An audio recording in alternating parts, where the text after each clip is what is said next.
kailangang malaman muna natin yung tinatawag na surface temperature ng ating kapaligiran. Actually, pagka pumalo na ng mga 41 degrees or 39 degrees and up, delikado na yun. Walang iniwan yan sa isang tao mayroong lagnat.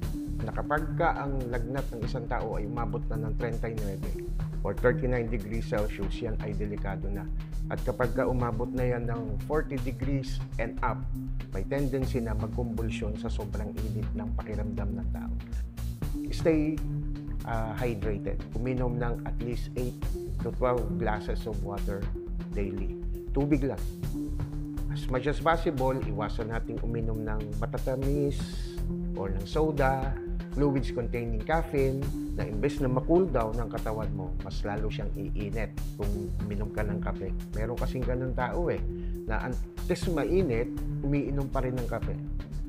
Huwag ding matamis kasi the more na uminom ka ng matatamis na fluids, mas lalo kang uuhawin.